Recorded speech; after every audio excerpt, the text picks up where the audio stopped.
আমেৰিকাত ট্ৰাম্পৰ চৰম সীমা আৰু তাৰ পিছতে এতিয়া আতংকিত ভাৰতীয় আৰু আমেৰিকাৰ হাস্পতালত এতিয়া ভাৰতীয় দম্পতীয়ে আগতীয়াকৈ সন্তান জন্ম দিবলৈ ভিৰ কৰিছে। এক প্ৰকাৰ হেতাও পৰা লাগিছে ভাৰতীয় সন্তান সম্ভৱা মহিলাৰ আমেৰিকাৰ চিকিৎসালয়সমূহত, কিয়নো ৰাষ্ট্ৰপতি ৰূপে শপত গ্ৰহণৰ পিছতে ডোনাল্ড ট্ৰাম্পে ঘোষণা কৰিছিল যে সেই দেশত থকা আন দেশৰ নাগৰিকৰ যদি সন্তান জন্ম হয় তেওঁলোকে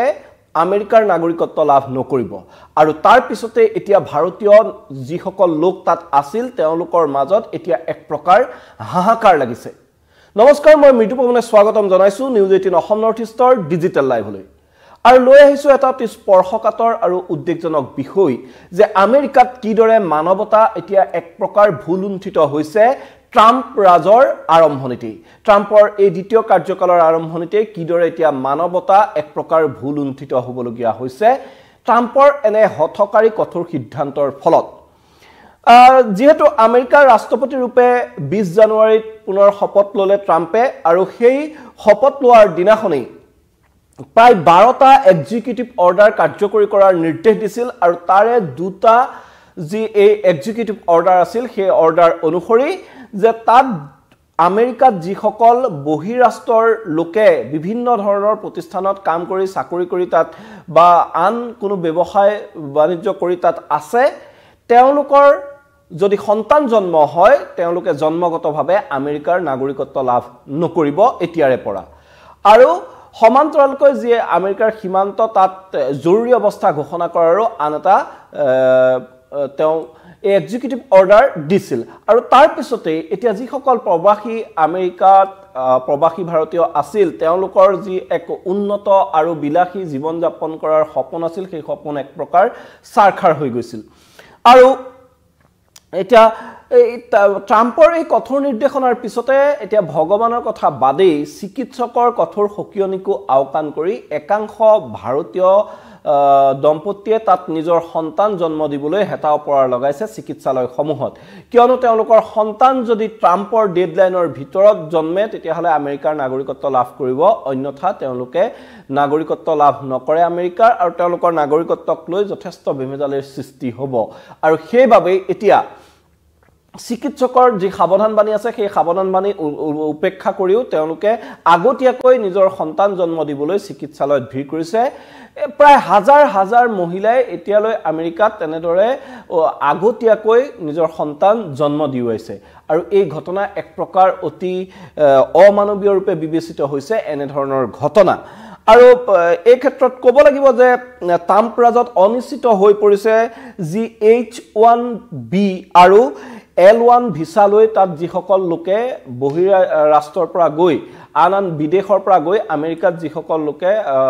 আমেৰিকাৰ বাসিন্দা হোৱাৰ সুবিধা লাভ কৰিছিল, অনুমতি লাভ কৰিছিল, এই H1B ভিছা আৰু L1 ভিছা লৈ যিসকলে তাত আছিল তেওঁলোকৰ সন্তান জন্ম যদি হয় তেতিয়াহ'লে তেওঁলোকে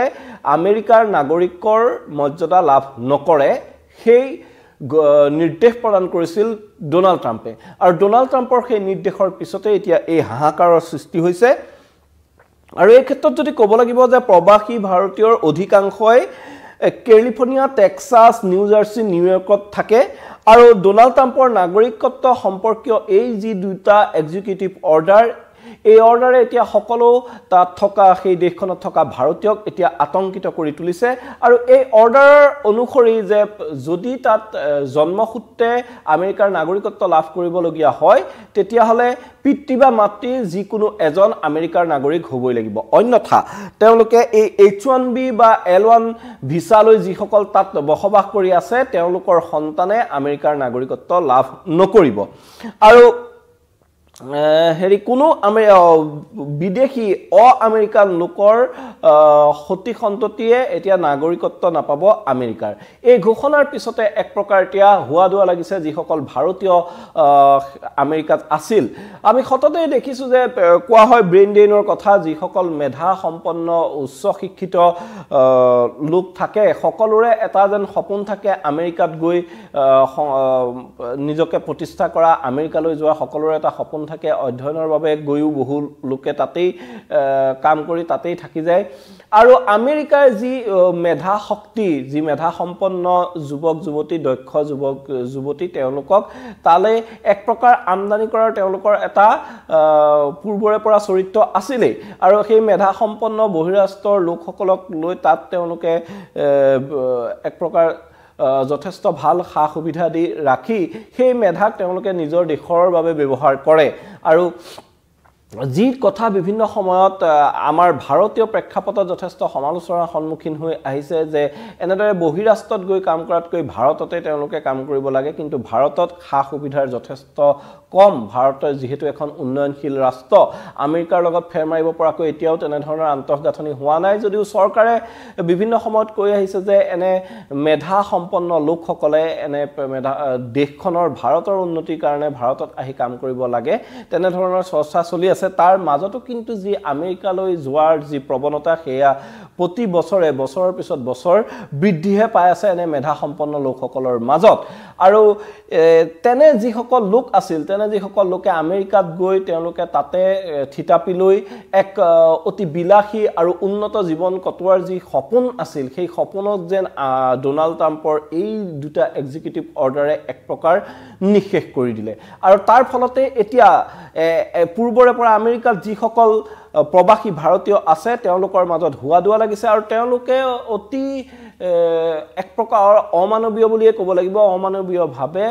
নিজৰ সন্তানটোক আগতীয়াকৈ জন্ম দিয়াইছে চিকিৎসকৰ যি সাৱধানবাণী আছে সেই সাৱধানবাণীলৈ উপেক্ষা কৰি নিজৰ সন্তানে যাতে আমেৰিকাৰ নাগৰিকত্ব লাভ কৰিব পাৰে তাৰ বাবে এনে ধৰণৰ হুৱা দুৱা লাগিছে ট্ৰাম্পৰ এই যি ঘোষণা এই ঘোষণাই এক প্ৰকাৰ আমেৰিকাৰ যি সম্প্ৰসাৰণবাদী এক মনোভাৱ তাকে স্পষ্ট কৰি দিছে আৰু ট্ৰাম্প ৰাজত যে এতিয়া তাত থকা যিসকল ভাৰতীয় আছে তেওঁলোকৰ বাবে মুঠেই সুখকৰ নহ'ব সেই কথা এনে ধৰণৰ শপত গ্ৰহণৰ দিনাই ট্ৰাম্পে স্পষ্ট কৰি দিছে আৰু তাৰ পিছতে এই হুৱা দুৱা লাগিছে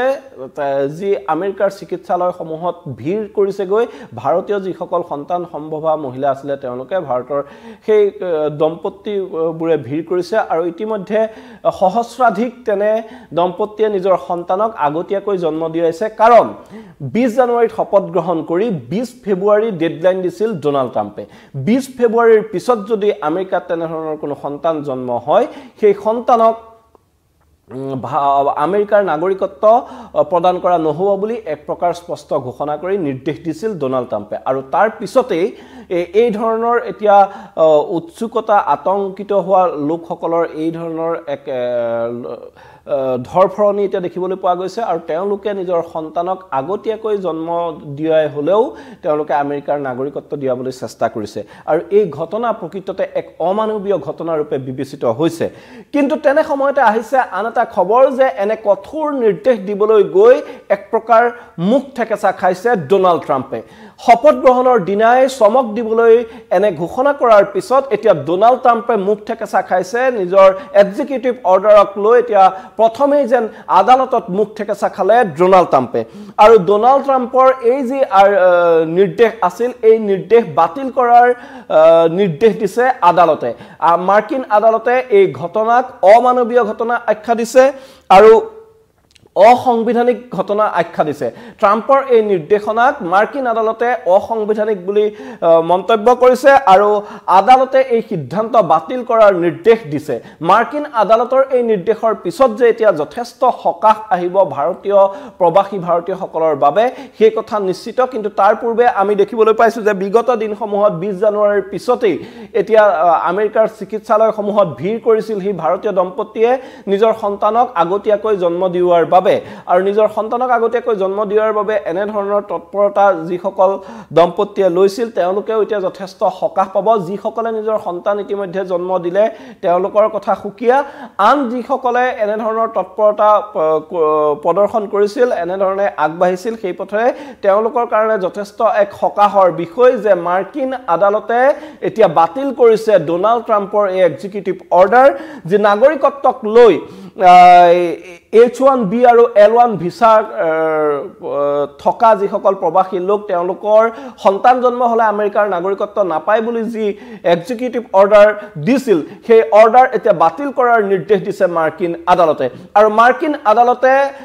ডোনাল্ড ট্ৰাম্পৰ এই অৰ্ডাৰ ডোনাল্ড ট্ৰাম্পৰ এই নিৰ্দেশ অসাংবিধানিক বুলি স্পষ্টকৈ মন্তব্য কৰিছে আৰু মাৰ্কিন আদালতৰ এই নিৰ্দেশৰ পিছত এক প্ৰকাৰ যে ডোনাল্ড ট্ৰাম্প বেকফুটত যাবলৈ এতিয়া বাধ্য হ'ব সেই কথা নিশ্চিত হৈ পৰিছে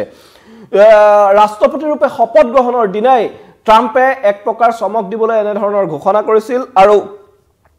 এই ঘটনাক লৈ যথেষ্ট প্ৰতিক্ৰিয়াৰ সৃষ্টি হৈছিল যেহেতু ডোনাল্ড ট্ৰাম্পক ভাৰতৰ এক প্ৰকাৰ বন্ধু ৰূপে বিবেচিত কৰি অহা হৈছিল প্ৰধানমন্ত্ৰী মোদীও এসময়ত ডোনাল্ড ট্ৰাম্পৰ হৈ প্ৰচাৰ চলাইছিল আৰু তাৰ পিছত এক প্ৰকাৰ ভাৰতীয়ৰ বিৰুদ্ধে এক সিদ্ধান্ত ডোনাল্ড ট্ৰাম্পে গ্ৰহণ কৰিছিল যাক লৈ যথেষ্ট চৰ্চাৰ বিষয় হৈ পৰিছিল যথেষ্ট সমালোচনা হৈছিল কিন্তু তেনে সময়ত এতিয়া প্ৰবাসী ভাৰতীয়সকললৈ এক বৃহৎ সকাহ দিছে মাৰ্কিন আদালতে ডোনাল্ড ট্ৰাম্পৰ যি নিৰ্দেশ সেই নিৰ্দেশ বাতিল কৰাৰ নিৰ্দেশ প্ৰদান কৰিছে এতিয়া আদালতে আৰু যি এই ডোনাল্ড ট্ৰাম্পৰ প্ৰথম এই ডোনাল্ড ট্ৰাম্পৰ ৰাজ আৰম্ভ হওঁতে এক প্ৰকাৰ কঠোৰ নিৰ্দেশ দি সকলোকে আতংকিত কৰি তুলিছিল সেই আতংকিত পৰিবেশৰ অৱসান ঘটিব মাৰ্কিন আদালতৰ এই নিৰ্দেশৰ পিছত আৰু H1B আৰু L1 ভিসালৈ যিসকল লোক আছিল তেওঁলোকৰ সন্তান যদি আমেৰিকাত জন্ম হয় তেতিয়াহলে সেই সন্তানে আমেৰিকাৰ নাগৰিকত্ব লাভ কৰিবলৈ সক্ষম হ'ব আদালতে সেই কথা স্পষ্ট কৰি দিছে আৰু ডোনাল্ড ট্ৰাম্পৰ নিৰ্দেশ বাতিল কৰাৰ ঘোষণা কৰিছে আদালতে আৰু আদালতে স্পষ্টকৈ উল্লেখ কৰিছে যে ডোনাল্ড ট্ৰাম্প ৰাষ্ট্ৰপতি ডোনাল্ড ট্ৰাম্পে দিয়া এই নিৰ্দেশ অসাংবিধানিক এই কথা এতিয়া যথেষ্ট সকাহ দিব ভাৰতীয়সকলক এই কথা এতিয়া যথেষ্ট সকাহ দিব প্ৰবাসী ভাৰতীয়সকলক আৰু এক কথাত ক'ব লাগিব যিসকল লোকে অতি খৰধৰকৈ নিজৰ সন্তান জন্ম দিয়ালে তেওঁলোকৰ কথা সুকীয়া যিসকলে সেই পথেৰে পথিক হৈছিল যিসকলে নিজৰ সন্তানক আগতীয়াকৈ জন্ম দিয়াৰ বাবে হাস্পতালত তাতবাতি কাঢ়িছিল তেওঁলোকে এতিয়া যথেষ্ট সকাহ লাভ কৰিব তেওঁলোকে তেনে এক অমানৱীয় কাণ্ড সংঘটিত নকৰিলেও হ'ব কিয়নো এতিয়া মাৰ্কিন আদালতে ডোনাল্ড ট্ৰাম্পৰ যি নিৰ্দেশ আছিল ডোনাল্ড ট্ৰাম্পৰ যি এক্সিকিউটিভ অৰ্ডাৰ আছিল তাক বাতিল কৰাৰ নিৰ্দেশ দিছে আৰু এই নিৰ্দেশে এতিয়া নিশ্চয়কৈ যথেষ্ট সকাহ দিব ভাৰতীয়সকলক আৰু ইয়াৰ পৰৱৰ্তী পৰ্যায়ত এতিয়া আমেৰিকাৰ প্ৰশাসনে ট্ৰাম্প প্ৰশাসনে কি পদক্ষেপ লয় আদালতৰ এই নিৰ্দেশৰ পিছত ট্ৰাম্প প্ৰশাসনৰ ভূমিকা কি হয় তাৰ ওপৰত সমগ্ৰ বিশ্ববাসী এতিয়া নজৰ ৰাখিব